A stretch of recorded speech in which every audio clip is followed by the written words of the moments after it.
fairness. It's just not fair. I'm kind of like a teenager in that regard. I can remember my kids were teenagers. In fact, one of them still is. Fairness is everything. Okay. I think I have 2 more. 1, 2, oh, 3 more. Are you ready for my last? Oh, we skipped one. This year we're not spending $500,000 on new textbooks. That's one thing. My plan calls for combining schools, so instead of 2 schools having 2 principals, those schools will have 1 principal. We're going to have to be cutting back on coaches, and the kids, you know, coaches are great for the teachers. And so it's those sort of things they're missing out on. Again, you close a school, you miss out on going to your neighborhood school. That's huge. And people are fighting that, and they should.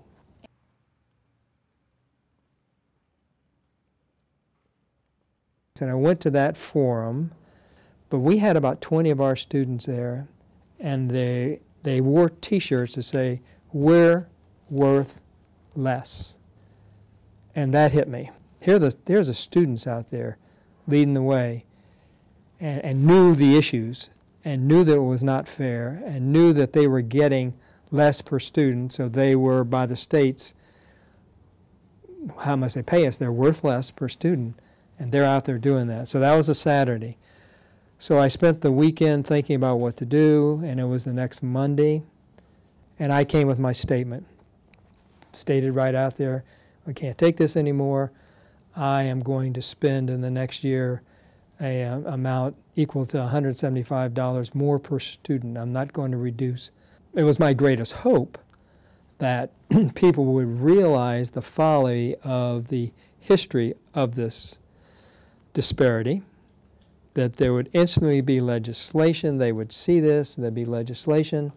They would realize that, and they would change it so that every district was getting the same, that we would immediately have another couple $1 million per year, and that everything would be great. My routine is 2 or 3 hours every single day that I'm in the district, I'm in the schools. So it's not me sitting up here and seeing the needs on paper. I see the needs personally. I know the students. A lot of the students know me by name. And that gives a little bit different feeling when you're right there on the ground.